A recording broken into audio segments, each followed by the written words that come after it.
India-Germany ties. So what happened was, there was a new German Chancellor. German Chancellor is the Prime Minister of Germany. You can consider it this way, the real head of the government. And the Indian Prime Minister had a word with him, telephone conversation. That is why this was a news. But for us aspirants, these kind of episodes, they may not have so much content or substance, but yes, it gives us an opportunity to know about the basics of it, the India-Germany relations. So that is what I've covered in it. So context is high-level talk between India and Germany.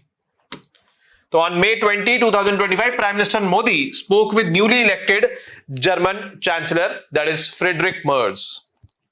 They discussed bilateral relations, regional and global developments, and reaffirmed a joint stance against terrorism.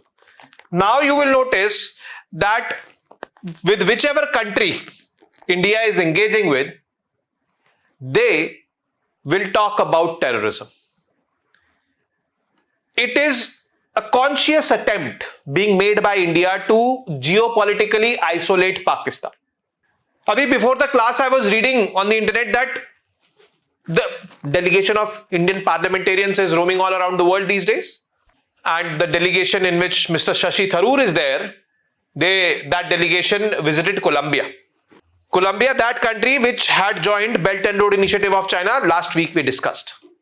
Now, Colombia expressed condolences on the deaths of people who died in Pakistan during Operation Sindoor at that time. But after the Indian delegation has visited, Colombia has taken back that condolences, or taken back that statement, I would say. Withdrawn that statement from the internet. This is, I would say, the power of communication. They are also understanding that actually what is the situation, and we have to make this narrative and we have to make the world believe in this. Then only, geopolitical isolation of Pakistan will happen, and that definitely will help us. As our leaders have constantly been saying that Operation Sindoor is not over yet.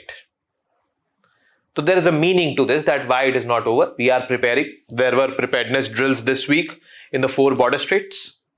Our armed forces are, ready, and they are also upgrading themselves. The defense budget has gone up. The MPs, Indian MPs from all parties, they are moving around the world, spreading a word.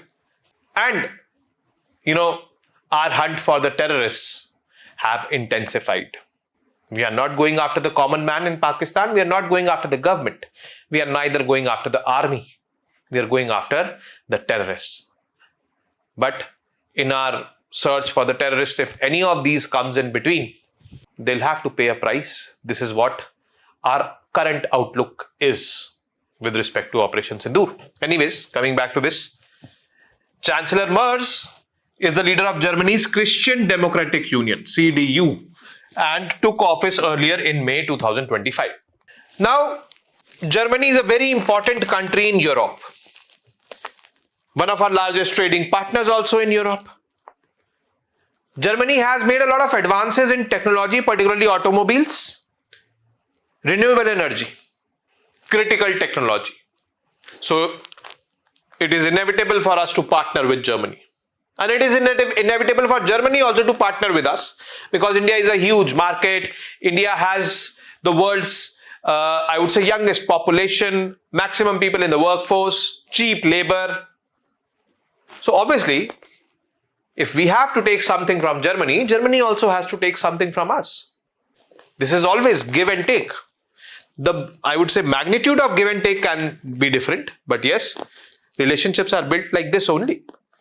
The key highlights of the conversation. Congratulations and strategic partnership. PM Modi congratulated Merz on becoming the Chancellor.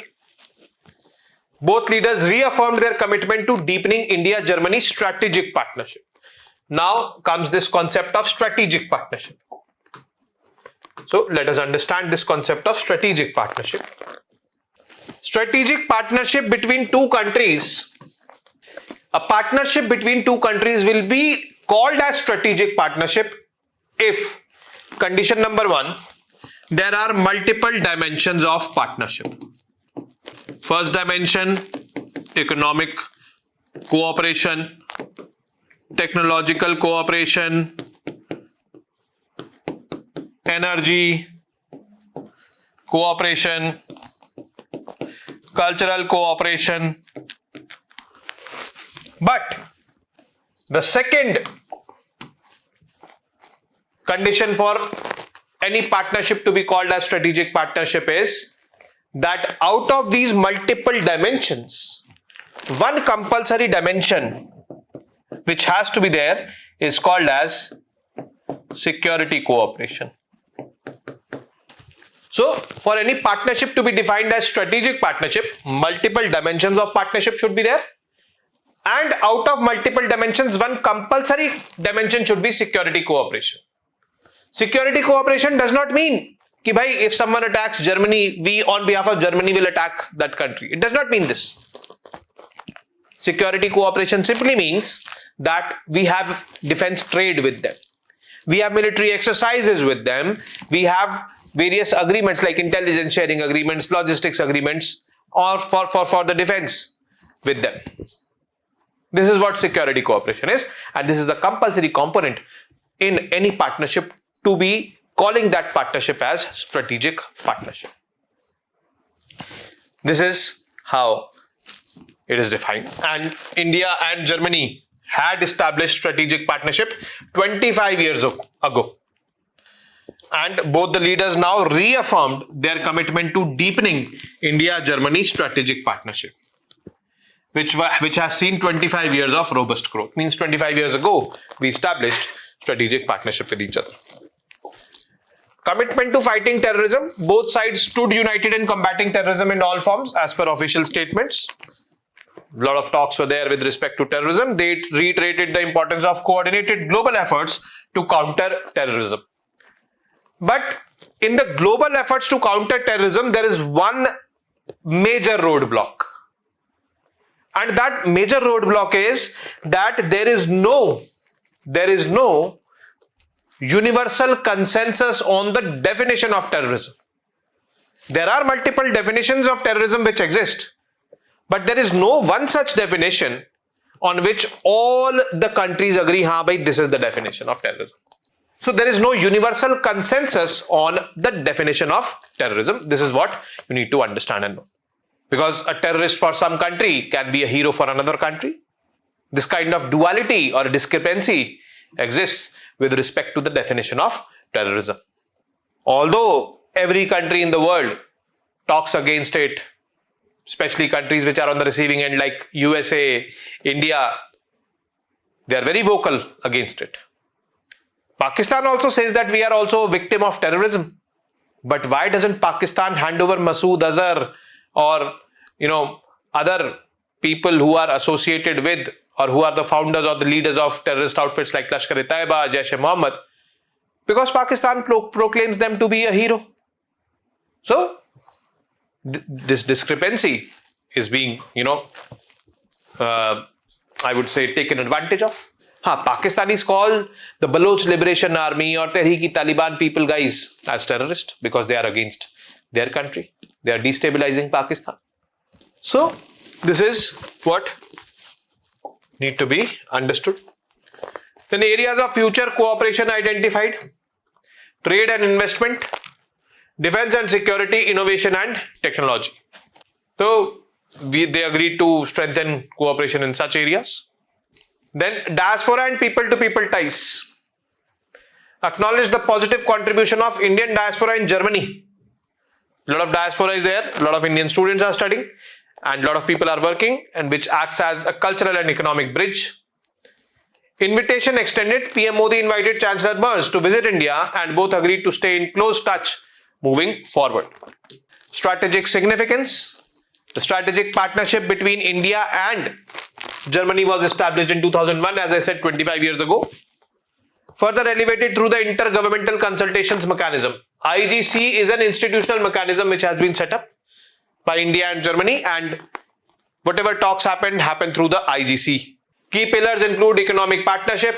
Germany is India's largest trading partner in the EU. So that is very important. Defense collaboration is already there. That is making the partnership a strategic partnership. Green energy and climate cooperation.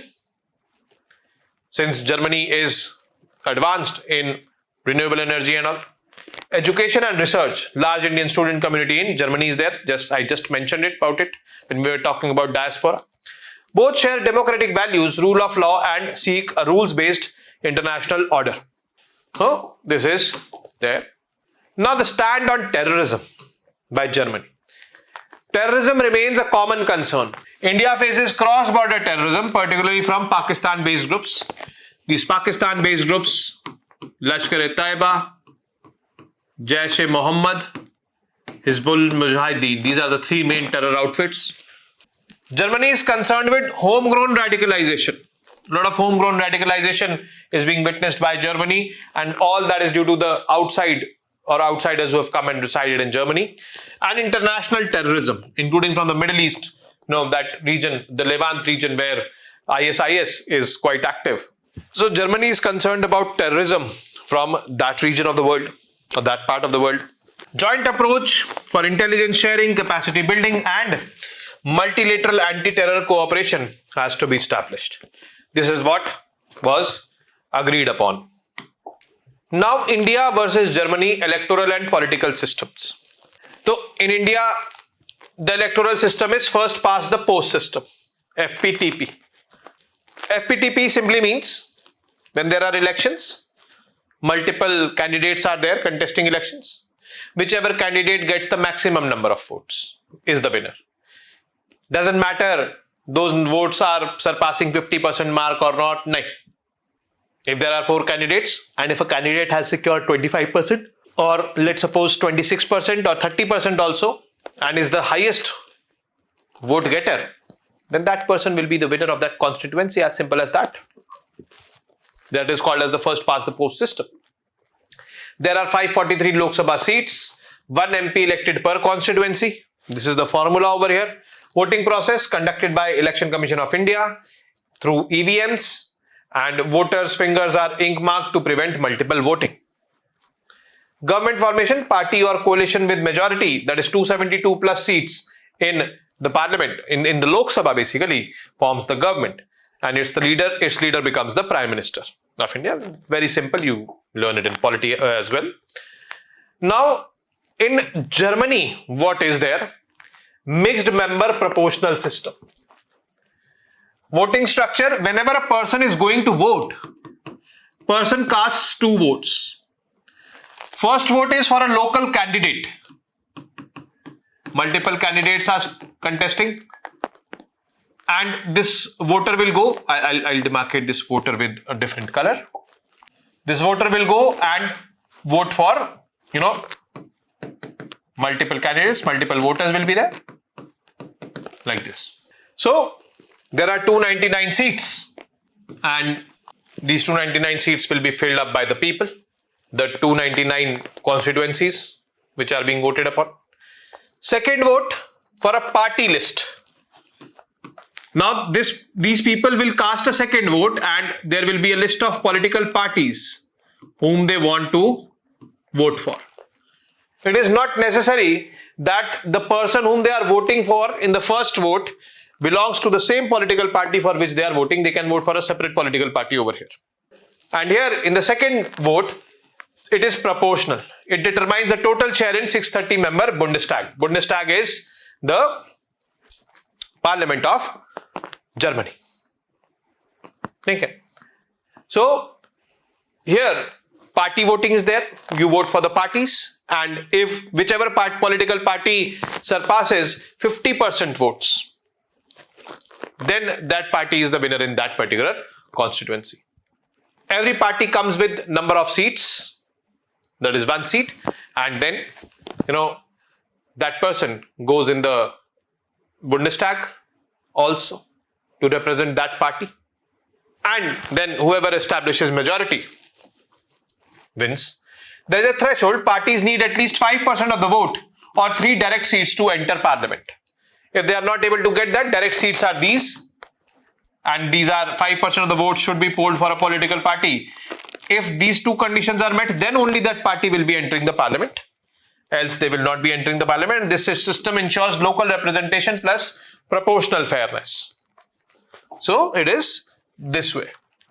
Now here's a tabular, I would say, comparison between India and Germany. Just go through this and I'll explain. So in India, there is this parliamentary democracy. Germany, federal parliamentary republic. Federal is that entity where the powers are distributed between the center and the states. India is also a federal country, but we at the center are parliamentary democracy. Head of the government, Prime Minister, is having the executive powers. Head of the government here is Chancellor, having the executive powers. German Chancellor.